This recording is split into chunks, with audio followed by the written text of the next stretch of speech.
போருஷியா டாட்மண்டில் தெரிக்க விட்டுட்டு Jaden Sancho யுனைடெடில் ஏன் நல்லா விளையாட முடியல? மான்செஸ்டர் சிட்டி அகாடமியிலேருந்து வந்த சான்சோ அந்த அளவுக்கு பிளேயிங் டைம் கிடைக்காத காரணத்தினால 17 வயசில் போருஷியா டாட்மண்டில் சேர்றாப்பில்.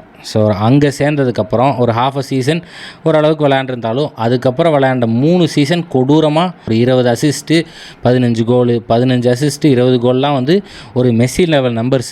2021 யுனைடெடுக்கு மார்க்கி சைனிங்காக இருந்தது ஜேடன் சான்சோ தான். ஆகஸ்ட் 27, 28 வரைக்கும் ஜேடன் சான்சோ தான் அந்த மார்க்கி சைனிங். அதுக்கப்புறம் என்ன ஆச்சுன்னு நம்மளுக்கு தெரியும். ரொனால்டோ மறுபடியும் திரும்ப யுனைடெட் வந்தாப்புல. போருஷியா டாட்மண்டில் இருந்த சிஸ்டம் வேறு, லீக் வேறு. யுனைடெடில் இருந்த சிஸ்டம் வேறு, லீக் வேறு.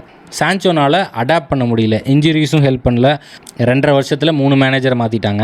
ஃபர்ஸ்ட் சீசனில் டென் ஹாக் வந்து சான்சோ கொடுக்காத ஆப்பர்ச்சுனிட்டிஸே கிடையாது. இந்தாமா இங்கே விளையாடு அங்கே விளையாடு, என்ன தான் மீடியோக்கராக விளையாண்டுருந்தாலும் பல சான்சஸை கொடுத்த டென் ஹாகுக்கு